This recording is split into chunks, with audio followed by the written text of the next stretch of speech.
Alright, so I just went and saw Tron Legacy, and I wanted to see it in 3D. The IMAX 3D. I made special arrangements to see this in IMAX 3D, and I couldn't. I don't know what it was. Movie Phone lied to me. Because I was anticipating such a huge rush on the theater. I got my tickets in advance, because I'm smart like that. And of course, the theater was nearly empty, except for 3 other people, because the tickets I got were not for an IMAX show, even though it was an IMAX theater.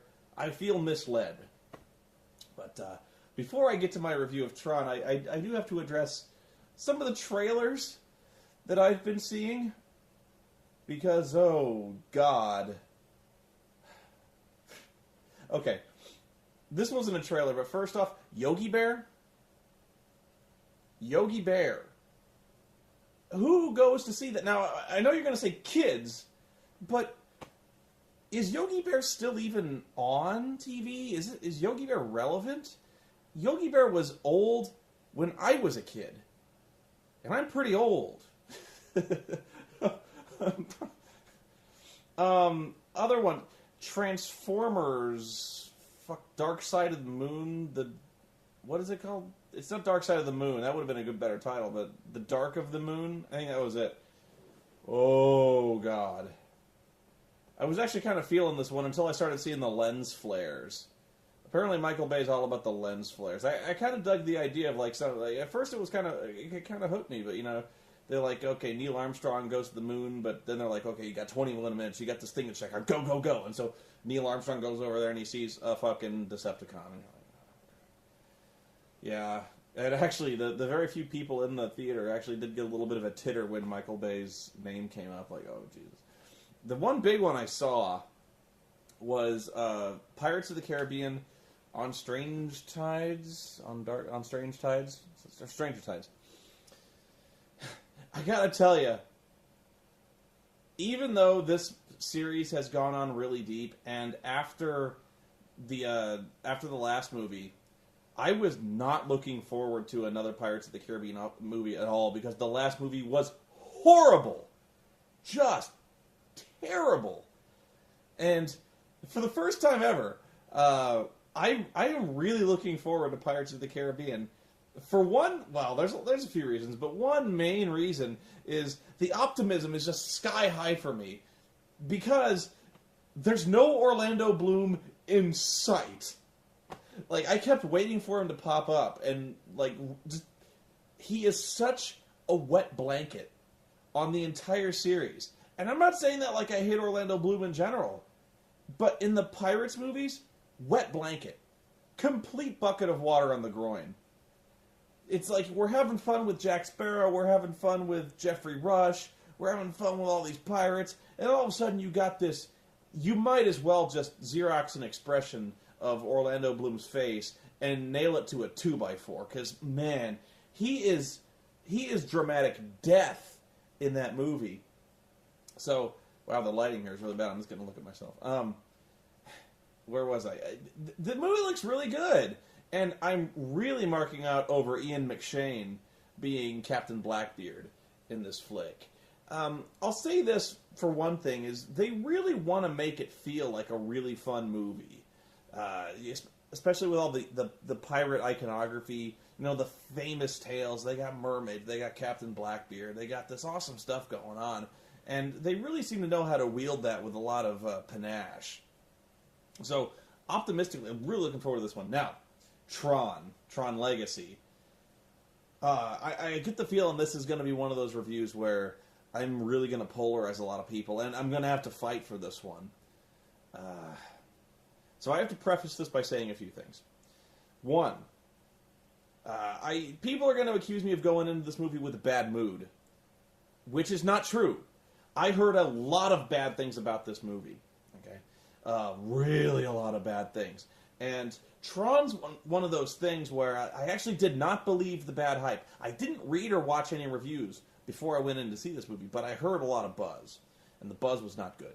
And I didn't believe it, because Tron is one of those things where I really think it's one of those things where people just don't get it. Okay? Tron always had kind of a cult following because even back in the day, that was kind of a challenging movie to watch. It actually, for me, it hurt to watch because the way Tron's graphics, the really primitive effects, but it was by nature very harsh and glaring, and me with the kind of strain my eyes go through and the kind of headaches I get, that was a hard movie physically to watch. But it was also kind of challenging from a lot of different perspectives. I think even back in the day, people kind of chalked it up as being kind of a failed experiment, and I liked it.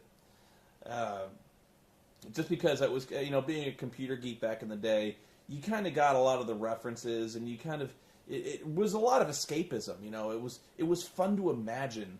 What if there was like a world inside your computer, and there was personifications, anthropomorphications, whatever the word is, of all these programs and software. It was fun, and it granted a lot of iconic imagery to, the light cycles and the discs. Everyone imagined like it looked like so much fun.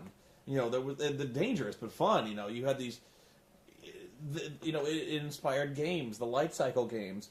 I actually just rented the Tron Legacy, Tron Evolution, I think it's called, for the Xbox, which is the Prince of Persia style Tron game. I need to play that, but the one I really liked was the Tron Light Cycles for the Wii, a much more simplistic game, but at the same time, just what we wanted to do. That was if you got Tron, you were able to kind of plug yourself in mentally and imagine. It was cool, and especially as a kid, it really captured the imagination. So with Tron Legacy, I thought people would, I imagine these kind of stodgy movie critics walking out of the theater going, "Oh God, that was some horseshit.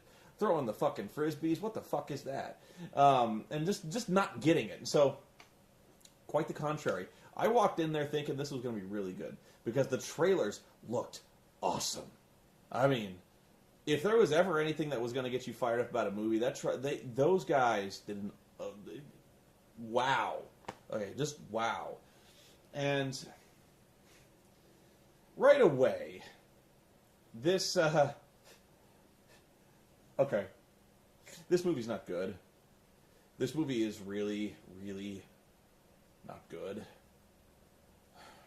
And I have to justify myself before people. There's always like 4 or 5 people who post comments and say, "You never give reasons. You just say you hate it. You never give reasons." And every fucking time I get in front of this camera, what do you think I'm talking about for an hour in front of this fucking thing? I'm giving reasons. I was one guy. "You didn't give reasons why you didn't like Transformers or no Avatar." I'm giving you reasons, okay? I will. Okay, so this takes place in modern day. It's been like 20 years, probably 30 years. No. I think when the flashback starts in this one, it's like 1989. So 21. Whatever. So you've got this guy, Sam Flynn, who's the son of Kevin Flynn, Jeff Bridges from the original Tron. And where to start with this one? Okay. So you've got this software company that Jeff Bridges founded, Encom, I think it is. And what they do now is, like, when the original Flynn, he used this experience from the grid, which is what the computer world's called. He used this experience, and he basically built video games around it, and he allowed it to inspire. There was this whole news thing that was actually kind of a really clever setup to the whole thing that helped introduce the concept. What did he do? He mainly did games, and he apparently everything he learned from the grid he used to inspired him to create all sorts of new software and made Encom. I think he said he made Space Paranoids and Tron, which were the 2 best-selling games in history. So he had all this money, and so he founded he took over the corporation, the Encom Corporation, and launched it to new heights. And then one day he disappears. All right, I'm with you up to that point. And so we introduce Sam, who breaks into his own company for some reason, and that reason is that he's going to put the new version of the Encom operating system on the internet for free. All right, so I have to go back and talk about this because we don't actually know that he owns the corporation. He's the majority stockholder, And basically, at any time, he could just walk in there and take over the company. And he doesn't do this because he's a rebel, see. And so we go to this boardroom meeting. And by the way, spoilers. I'm pretty much going to spoil the whole fucking movie. So if you wanted my capsule review, it's not good. But if you want to hear the whole thing, just watch. So we go to this boardroom, and of course the boardroom is staffed by the forces of evil. We got the son of Dillinger, who's there, and he actually looks rather like the guy who played Scarecrow in Batman Begins. I can't remember his name now. Tip of my tongue. You'll tell me. So they're introducing this new operating system, and right away they're mustache twirling evil, and so they go. Bruce Boxleitner is there, and I marked out like a schoolgirl for Bruce Boxleitner because Babylon 5 fucked the world. Okay, Bruce Boxleitner is there. By far, the most fun I had in this movie was watching this guy work, because this guy does not get enough work. The last movie I fucking saw him in was Transmorphers 2. Fuck that. God. So they go, okay. So Bruce Boxleitner pipes up and he goes, they're talking about the new operating system, and they're going live on the Nikkei stock exchange. They're going to be trading stocks all over the world, and they're really fired up about this. Bruce Boxleitner pipes up and he goes, so what's the difference between this version of the operating system and the last one? And the evil chairman goes, we put a new number on it. And so Sam breaks into the server room to... He breaks in there and he uploads the whole thing online for free. And so the chairman, he flips his shit. He's like, what the fuck? What the fuck? And Bruce Box's like, he showed you, Sam Flynn, it's him. And they're like, what are we going to do? This is going to sink our whole fucking company. Our operating system is being pirated on the interwebs. What the fuck? And I'm just sitting there thinking, like, okay, right away, we know that whoever wrote this piece of shit knows nothing about the internet or knows nothing about computers, because they act like this is the first time ever an operating system has been pirated. That you could illegally download a copy of an operating system for free, and the company is sunk. The stocks are falling, and like immediately, 20 seconds after he fucking uploads this thing online, Bruce Boxleitner is able to download this thing. Like, he's able to, he knows what site to go to. He's like, it's on the web, and he holds up his little tablet PC, and it shows like a download 78% complete. Like, fucking immediately, you turn around on the big fucking monitor back there, and the stocks are dropping, and the whole fucking world heard about this, and the news reporters are like, immediately pick up on this story, and they're like, looks like there's something wrong at Encom. Ho, ho, ho. Looks like they're in trouble. And I'm just like, the fuck? Okay, so Sam goes back home after fucking base jumping off the building. Yeah, he trespasses. He illegally base jumps off the building. He surfs on a taxi cab. I don't think he assaulted a security guard, but he got a fucking security guard up on the crane. But he commits several crimes. So he goes to jail. He gets out of jail with nothing more than a ticket. Like, that night, he breaks out of jail for committing industrial espionage. Although I don't know if he can because he owns the company, but the fuck. So he goes home. And of course he's got a little cute dog. I don't know. So Bruce Boxleitner comes over and he's like, Sam, I think you should know. Just recently, I got a page, and I got it from your father, from Flynn's Arcade. I got it from his private office, and that number's been disconnected for 20 years, and I think you should go check it out. Why Bruce Boxleitner feels that Sam should check it out when Bruce received the page?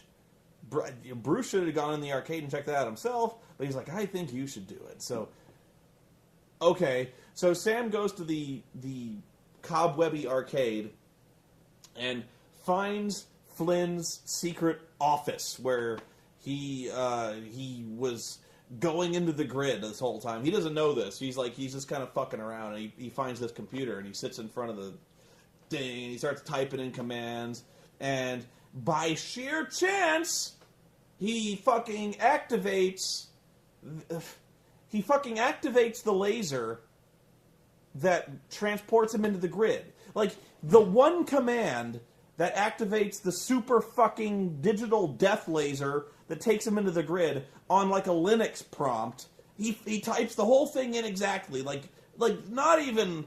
He doesn't fumble around for commands. He does a search for he fucking types it all in, and boo, he's in the fucking grid. So he's in the grid, and he's immediately he's stunned at what he sees, but almost immediately he's cool with it. He's like, "Oh, this is awesome! I'm in the fucking grid." Like, he even knows where he is. So, like, he gets picked up by a recognizer almost immediately, and they put him to work, and they make him go to the arena for the gladiatorial combat. And so they put him in this arena to fight this guy with the discs. You know, they throw the disc and they bounce off the wall, and if it hits you, you die. So, like, not only that, he goes in there and he immediately picks up on that as well. So, like, the guy throws the disc at him one time, he's like, "Oh shit!" And he, like, immediately he realizes, like, "Oh, this shit just got real." And so he fucking pulls his disc out and he starts throwing the fucking frisbees. And like, he's pulling off fucking kung fu moves. He's bouncing off the walls. He's doing cartwheels. He's fucking doing Jackie Chan shit. Immediately with this guy, he kills another guy. He kills like 3 guys. There's not even a period of adjustment for this motherfucker. So they realize that he's a user, that he's a human being, and so they bring him over to the main villain, who's Clue, who is basically like the doppelganger of young Jeff Bridges. The young Jeff Bridges you see in the movie is Clue, the bad guy. So Clue's like he does his evil routine, and he eventually, you know, let me think about what. So the kid finally realizes, he goes, "Wait a minute, you're not my father?" And Clue's like, "You got it in one." And he goes, "You sent me the page." And Clue's like, "Right again." Why? Wait, he doesn't realize that... No. Later on he realizes that Clue sent him the page. But anyway, it turns out that Clue did, okay? Clue sent him the page, but why? I'll tell you why, okay? It's because that Jeff Bridges is the creator of the whole grid thing, and Clue wants to get his identity disc because it has all the data he needs to get back, okay? And he brought the kid in there because it would activate the portal thingy that he could use to escape the grid and take over the world. Okay? Are you following me so far? Okay, good. So, I get the part where he opens up the grid. He just sent out the page, not knowing who would come through. Now that I think about it, it makes even less sense. Okay, so he sends the page to... He must not know who the page goes to. Like, he sends the thing, and he assumes that someone's going to come through. All right. But he needs Jeff Bridges' disc to go through, but whoever goes through, how are they supposed to find Jeff Bridges? Because he can't possibly have known that... Clue can't possibly have known that Sam would be the one to go in. I don't even think Clue knows that he had a son. So he had to operate under the assumption that Sam would come through and not anybody else, because anybody else, let's assume Bruce Boxleitner fucking is the one who activates the machine. So Bruce Boxleitner goes in the world. You think he's gonna fucking do light cycle battles and the fucking disc fight? Actually, I bet Bruce Boxleitner would be pretty awesome at that. But the dude's like 60, he's like 65. So, no, okay. So we're operating under the assumption that he knew Sam would come through. It's a big fucking assumption, but let's assume that he knew Sam would come through. And he needs Sam to find Jeff Bridges so he can lure Jeff Bridges into a trap, and he can get Jeff Bridges' identity disc so he can go through the portal thing and take over the world. All right?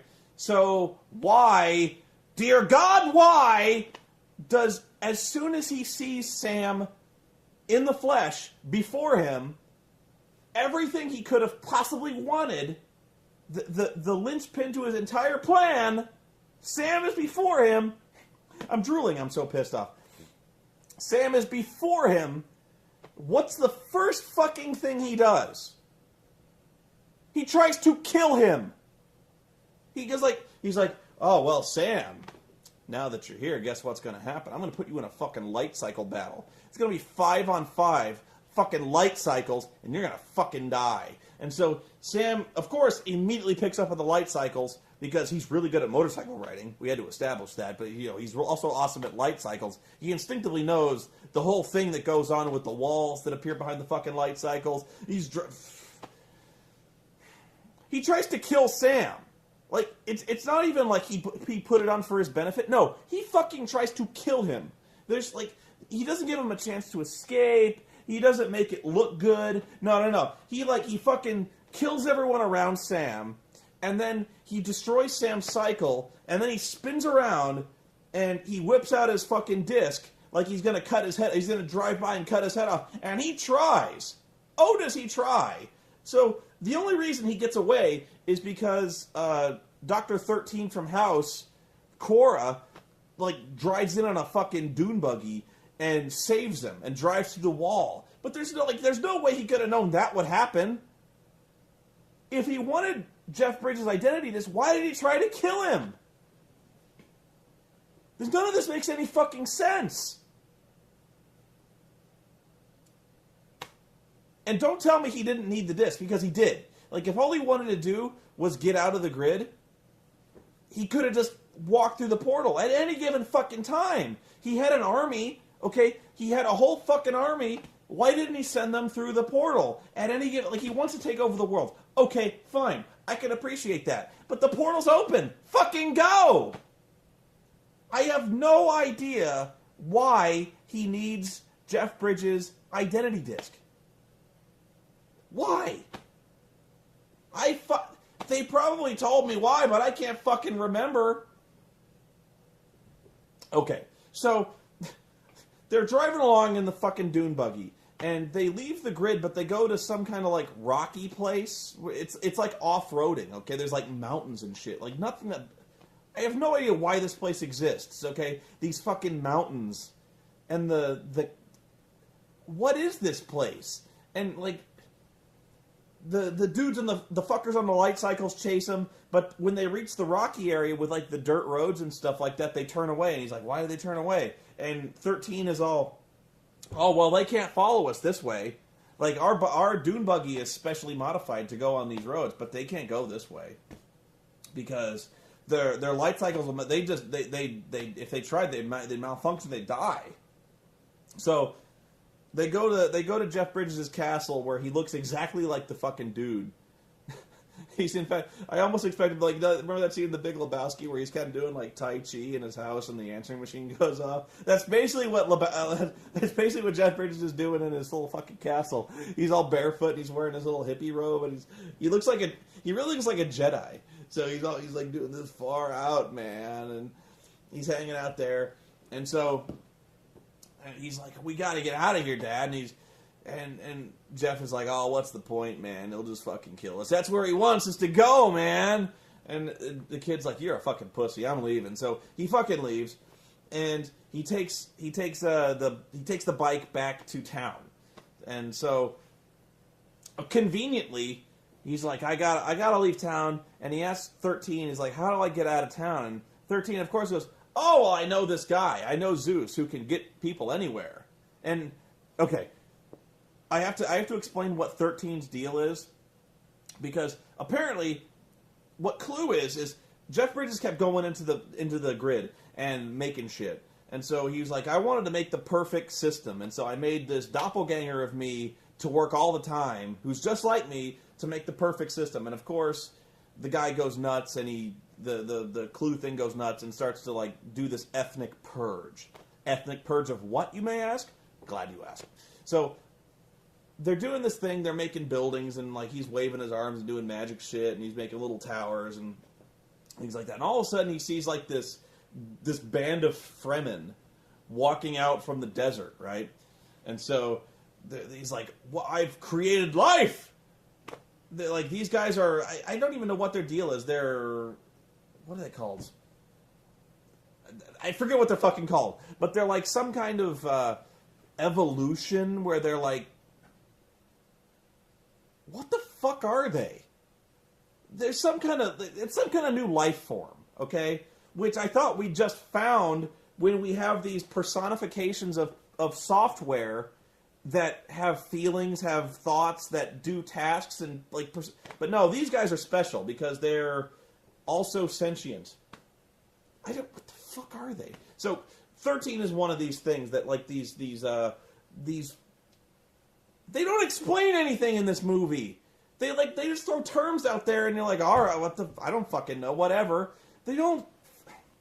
So 13 is one of these things, these new life forms that come out of there, and so Clue goes nuts at the sight of these things. They're uncontrolled. They're not perfect. They have no task, and so he starts to do this thing where he destroys them. He rounds them up and he kills them, or those are the ones he don't kill. He reprograms them to be in his army. So he's got this huge fucking army of dudes. So my first thought is, okay, so back to where I was saying, he's like, I need to get out of here. How do I get out of here? And 13 is like, well, I know this guy named Zeus. And Zeus can get people anywhere. And I'm like, how does she know this guy? If she's one of these rogue programs, if she's one of these persona non grata or programma non grata in the grid, how does she know this influential, old as fuck program who can get people anywhere? I don't get this. But she knows this guy because the plot demands that he... Whatever. So he takes his light cycle back to town. And Clue's got this kind of simpering kiss-ass assistant. And so this is what kills me, okay? He goes there, and Clue is like, what's going on? And the assistant's like, we found Sam Flynn's light cycle. And he's like, oh, really? And he's like, yeah. And you know what's even better? We traced it back to its point of origin. And you're like, oh, shit. Guess what happened? He just, he inadvertently gave up where Jeff Bridges' position is. Like, he didn't think of this. Like, they traced the light cycle back to where he fucking came from. And Clue's like, let's go. We're going to kill this motherfucker. So they go out, and they go to the place where the movie just told us they couldn't go.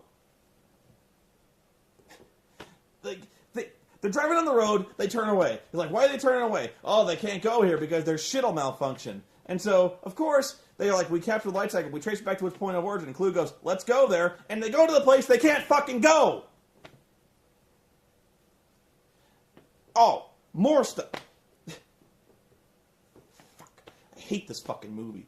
So before he leaves, they're like, he's like, okay, Sam, I want you to, like, we're just gonna chill out here for a while, dude. Is that all right? And so he's like, yeah, all right. We'll have dinner. So him and 13 and Sam, they have dinner, and of course there's like a suckling pig on the table. They've got like green beans and dishes and stuff. It's like there's like this feast. And actually, the imagery rather reminded me of the scene at the end of 2001: A Space Odyssey, but I'm fucking certain they weren't going there. That would have been awesome. No. But where did the fucking pig come? Like, he goes, Sam, Jeff Bridges goes, he's like, Sam, I'm sure you've got tons of questions. And Sam goes, actually, there's only one question on my mind. And I'm thinking, where did the fucking pig come from? Did you code that? Did you pull the code for the suckling pig out of your ass, Jeff?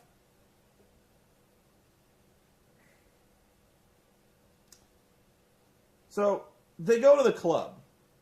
Or they go where Zeus is, okay? So, this fucking guy. Scarlett actually recognized this fucking guy before I did because I was too busy face palming in this stupid fucking movie to recognize who this fucking guy was. So we meet Zeus, okay, and Zeus, first off, reminds me of that motherfucker in Highlander the Source with the blonde hair, that blonde wedge of hair. That fucking guy. Not a good start, all right, not fucking good. So he's this really fey, Billy Idol looking motherfucker who's this guy. It's good the scenery was digital because that means it was cheap, because this guy eats all of it. This guy, okay, he's unbelievable. What is this guy's deal? You know, like, what the fuck is that? Oh, never mind. There was a window on my thing. I've inserted a blank CD. I don't know. So this guy, he's like, I need to get out of here. And Zeus is like, oh, well, I can get people anywhere. Yugi boy, yes, I can do that. And so these fucking guys crash in through the window, and they start a kung fu fight in the club, the End of Line Club, because reference to Tron. It's about the only reference to Tron. That and the recognizers, which they do nothing with. It's like they took visuals from Tron, but they took nothing else. So Sam starts to fight these dudes. These red dudes, because you can tell the bad guys because they're red. I know that was the way it was. Whatever. So I'm still wondering where the fuck Sam learned how to fight like Jackie Chan with the fucking frisbees. This is never fucking explained. Like, okay, in the first movie, Tron, nobody could fucking fight. Like Jeff Bridges couldn't fight in that movie. You know who did fight? Tron. The program Tron, because he was built for that purpose. Okay? So, like, no, but he's doing fucking Matrix stuff. He's jumping the bikes, and the bullet time is starting, and he's throwing the disc, and we're doing bullet time on the disc. He's doing flips and shit. He's corkscrewing around. And of course, the whole time, this fucking guy, who... Scarlett, figure out where this guy comes from. He's one of the Volturi in the Twilight movies, doing the exact same routine. Okay, he's way more over the top in this one. So during this whole time, he's like sizing up all the dudes in the room. He's like, yes, men in tight spandex. Oh, I do love that. Oh. And like the whole time, there's kung fu fighting. He's like air guitaring with his fucking glowing cane. And I can't even begin to describe how shameful this guy is in this role. He's out of nowhere. Like, all the other guys are talking with their fucking goofy little computerized voices, and everyone's kind of got the costumes on. No, this guy's all in white. He's got the hair, and he's doing this thing where he's this fey dude with a glowing cane who runs a club. I wish I want to see this guy again, actually, so I could do an impression of him, because I can't even remember the shit this guy would say. But I remember. Yeah. This is where you actually see Daft Punk in the movie. They're the fucking DJs in the booth, and he's walking up to. He's like, "Come up to my office, Mr. Flynn. I have something to show you." And he points at the booth. He goes, "Daft Punk, why don't you lay down some funky jams? I'm sure the people need some pumping tunes." And Daft Punk is like, right on. And they start like, and they, God damn. What else? God damn, this movie was stupid. The more I think about it, the more I hate this fucking movie. Because you're not supposed to think about this movie. Oh my God, if you stop to think for a second, this movie hurts my balls.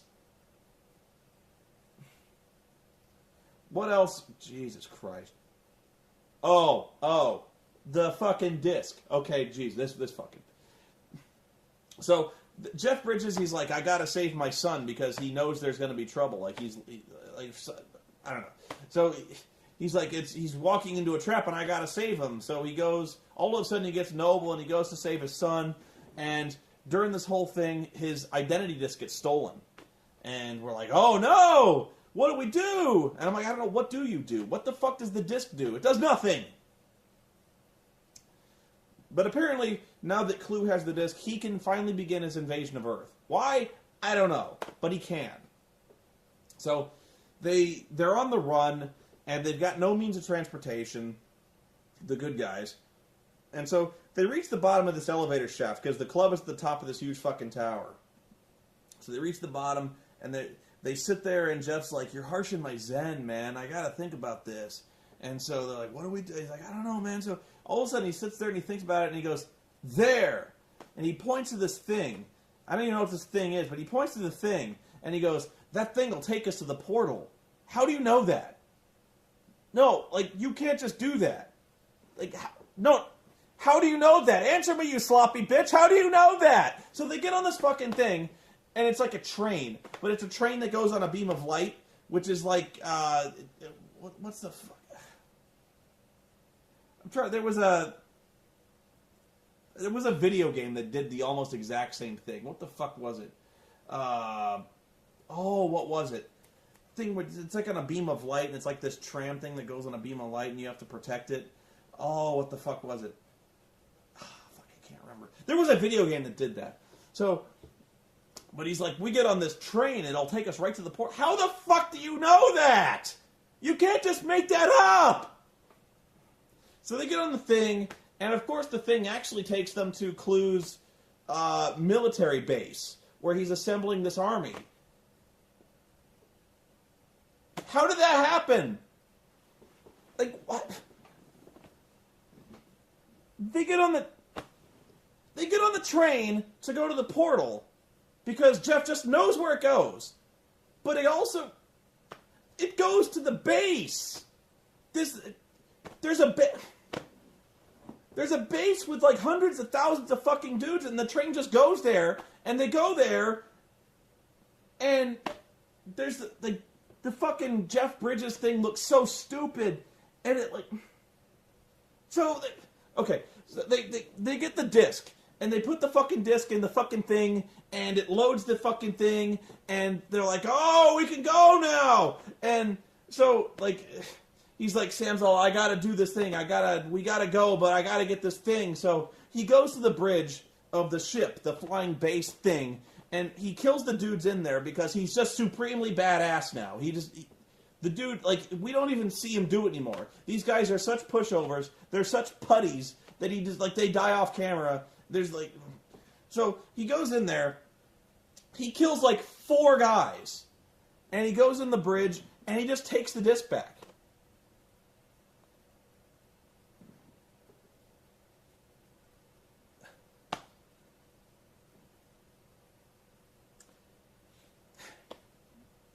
Clue! The disc that is the linchpin to his plan. Apparently, I don't know how, but it is. He gets the disc. He's got armies of tens of thousands. He's got this army that is made possible by this disc. So how many people does he put on guard for the disc that he needs to conquer the world? Like 4. 4 guys to guard the disc. What the fuck? How fucking stupid is this man? So they get it's almost like... What? It's almost like I want to say it's like a first draft. To where, like, they have these ideas, but they're not finished. It's like, we have to get to the 3rd act, but oh, fuck, I forgot the disc. He just gets it back. So he just gets the disc back. And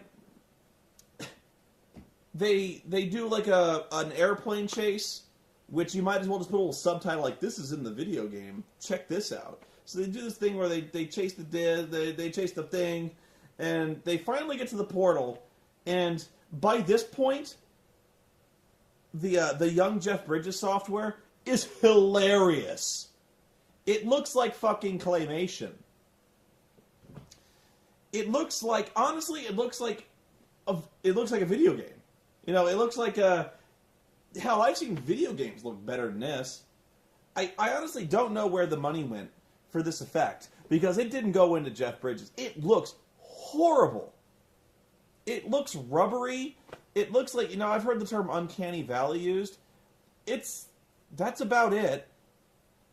Yeah, I think it's pretty fair to say it's pretty much uncanny valley territory.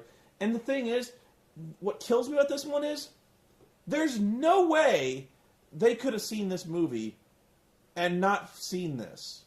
Like, there's no way the editor and the director, they saw this movie and go, that's photoreal. There's no way people are going to be able to tell that that's computer graphics. And I'm not saying that because, obviously, it's not a suspension of disbelief thing, okay? They really wanted you to see young Jeff Bridges in this movie. And I can applaud that. That was a really noble, that was aiming high, okay? But it doesn't work. It's not good enough. And I don't know how they got away with it. Whoever was editing this, they should have looked at the dailies, or not the dailies, but they should have looked at the effects and gone, "Wow, we don't have it." Like, that was my first thought when I saw you see young Jeff Bridges early in this movie. You actually see him in the real world. Like, in 1989, they try to pass off the same effect as young Jeff Bridges. And, as soon as I saw that, I was like, wow, they don't have it. It's not good. It looks... And it gets... What's amazing is it gets worse. Like, as the movie goes on, the effect gets way worse. But... So the scene where they do the final showdown at the portal to get out of the grid, it is... He's like... It looks like what's that movie? I'm trying to think. There's this scene where this I don't know. My memory is shot. There's a scene where the bomb goes off and the face all distorts. It almost looks like Paranormal Activity or something like that, where the face is all warped. But he's like, I did everything you asked! His mouth is all huge. The effect doesn't look good when the character's walking. And, okay, I know what people are going to say about this one. I do. I'm going to cut you off right here because you're like, okay, but Spoony! He's supposed to be a program. He's supposed to look a little fake. Okay? No, that's not true. Because they try to pass the same effect off as the real Jeff Bridges in the real world as they do for Clue. They're not doing that. And if they were going for that, they really... here's what they should have done, really. If you want the effect to work, they should have done it worse. Really, intentionally do it badly so that he's clearly an artificial life form. What I mean is, let's say we did the same effect, but we gave fake Jeff Bridges glowing eyes. Like, we made his eyes glow even slightly red. Something unearthly about this guy. Pull a little bit of a Mass Effect thing on him, where, where, he's got, because he's corrupt, we have some kind of, creeping grid lines up his face that glow red. That really would have saved this effect. To make him clearly artificial. Just give him some affectation, something that you go, oh, wow, this... In fact, the glowing eyes or the kind of grid effect on his face, or like a scar, or some kind of inner light to this guy, would have actually done wonders to build the menace you feel for this guy. It's not good enough. It gets worse as the movie goes on. It's really something.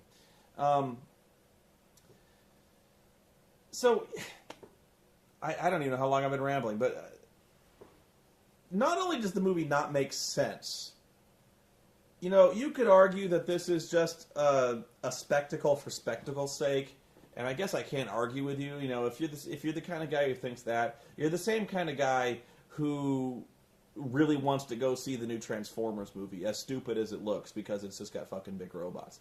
So if all you were in for in this movie was to see, the disc throwing and the light cycles and the flying things, and honestly, I didn't even think those were executed that well. I don't. The whole point of the light cycle thing at least in the original movie, was you had these walls that were being generated behind the bikes. Okay. And as the match would go on with these light cycles, the walls wouldn't disappear. And so you had this increasingly complex maze that would grow increasingly claustrophobic. And the stakes would raise up. As the match would go on, the odds that somebody was going to make a mistake or crash were, hugely intensified. But in this movie, there's no sense of that. We never pull back from the grid long enough to see this encroaching series of walls. This grid is huge, so they're never really at any risk that these walls are going to encroach in. It's really very short-term type maneuvers that these guys are pulling off to trap each other. And so I really felt, even in terms of classic Tron imagery, it kind of betrayed that sensibility as well. I can appreciate the fact they wanted to amplify it, to kind of ratchet it up, and add levels, add jumps, add various sorts of things. But at the same time, it really did remove that sense of claustrophobic, which was kind of the whole point of the light cycles. If you ever played the light cycle games, that was what it was like. And so it was, I don't know. And what I really think they failed to do was modernize the concept. They, for all the talk they had of, and I didn't even fully understand most of it, but Jeff Bridges goes, "Yeah, we set out to make the perfect world. We were creating new things. We were developing the perfect system. Hell, we created a new life form." I still don't understand the whole new life form thing, or how this revolutionized our notion of God, philosophy, technology, and all this stuff. Maybe the fact that they've created a form of sentient life outside of the system, I don't know. But my point is, we really had this opportunity to modernize the concept. This notion that inside your computer there's another world where there's personifications of the software who literally carry out these tasks that you've assigned them, that users assign the software. They go and do these things, okay? So they don't even follow up on that in a lot of ways. In fact, any references to software is really eliminated here, where it's really just you go inside this other world where there's other people. These pieces of software don't even really seem to have any tasks. By that I mean, in the original movie, let's say you had an email client. In the grid, this email software had this personification whose designation was this email guy. And so when the user sent an email in the real world, a message would manifest, and this email software would literally pick up the message and go deliver it to the other piece of software that would carry on the delivery of this task, if you follow me. So these pieces of software had rigidly ordered guidelines. They would follow their code, they followed their programming, and they did all these things. Okay, so back in the day we had these very simplistic programs. We had security programs that would we had email programs, things like that. And in this version, they just seem like people, because they go to the arena, there's all these dudes who are celebrating violence and chanting for people, and I'm like, what? What designation do these guys have? What's their function? They don't seem to have any function. You've got this fucking prancing guy named Zeus in a club. What piece of software is he? What does he represent? What is his function? I really doubt that Flynn coded a piece of program to act fey and British and air guitar with a fucking cane. And they Jeff Bridges and Sam have this conversation. They're like, "So what's the world like outside?" And Sam's all, "Whoa, man, technology's leapt forward, leaps and bounds." And he goes, "Really, what's going on?" And he's like, "Well, we've got this internet thing, and we've got telecommunications on a level we've never dreamed of. We've got Facebook, we've got fucking MySpace, we've got video games that you can play online, we've got wireless communication." And he's like, "Far out, man." But the thing is, with all this new technology, all this new software, all the new ways that we've grown to think about software, all the new functions that we use it for, would have been a perfect opportunity to update the Tron concept and give new personifications to these new types of software, to these new types of media, to these new types of global communication and wireless communication, multi-core processing. You know, can you imagine if we met a piece of software that had multi-core processing that was able to multitask several things at once? You could have this personification of this dude who looks like fucking Kali with like 8 arms and who's throwing discs out of it. That would have been cool. You know, because like, and you could have even like done this really. You could even point it out and like they go, "What's that?" He's like, "That's a multi-core fucking program, multi-threaded." You know, and you got this dude throwing like 8 discs. That would have been awesome. You know, already I'm thinking of a better movie than the one I just saw. All right, so you know, had they just sat down and tried to modernize the concept, this would have been a far more fascinating movie. Hell, we've got this world that we go to, but we don't even see any of it. You know, we all we ever see is the insides of places. We see the inside of this Jeff Bridges retreat. We see the inside of this guy's ship. We see the inside of Clue's presidential booth at the arena. We never really get any sense of this world where they live in, this world where they exist in, which was by far the most interesting imagery. The best shot in the whole movie, I thought, was when Sam gets off his bike, he goes back to the grid, and he's just walking through the city. He meets like this homeless software dude, and he takes his coat, and he's just walking through, and it's raining, and there's these people walking around. Like he meets this woman with an umbrella, and you see these buildings, and people are going places, and you go see this club. And, like, I want to know more about that. I wanted to see more of that, but we never really got to see anything. We never meet any people. And the people we do meet are just bizarre. And I just felt there was so much wasted opportunity to go explore this world, and we don't explore this world. All we ever see is just conversations between these people. Like, they could have done so much with this expansive world, expanded it so much, and shown us new things, and they just don't. All they were content to do was make a really loud, stupid, matrixy, bullet-timey, basically a martial arts flick. And a not very good one at that. The characters are undeveloped. We never got to see as much of Bruce Boxleitner as we would have liked. We never get to see as much of... We never really learn anything about Sam. We never really learn anything about Clue. You know, like, what's Clue's deal? Like, I get that he wants to create a perfect world, but we never really see his dissatisfaction with the impurity that goes on in his system. Like, we're told that he perceives these new life forms to be a threat, but why? You know, he just goes from 0 to evil immediately. And really the most unforgivable sin in this movie is the most interesting character, Quora, who's our only real window into this world. You know, the only real person that we have to talk to who's native to this world, who's trustworthy, who knows what she's talking about, and who, by the way, is the only person who is one of these new life forms. You know, I really wish I could remember what they're called.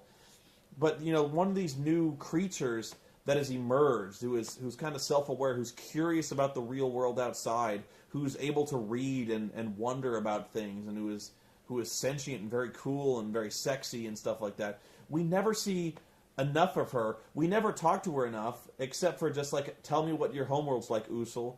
And I really think there was a lot of wasted opportunity just to find out what makes her so special. We're told that she's special, but we never really find out why or anything, you know. So that's what it boils down to. I do wish I'd seen it in 3D, but would it have made me enjoy the stupid plot anymore? No. It would have made the scenes more exciting, but the only way you're going to enjoy this movie is if you just don't think at all. If you're content just to watch the flashing lights and listen to the awesome soundtrack, okay, But if you try to engage this movie on any kind of intellectual level, you've already lost. You know, it's beyond over for you.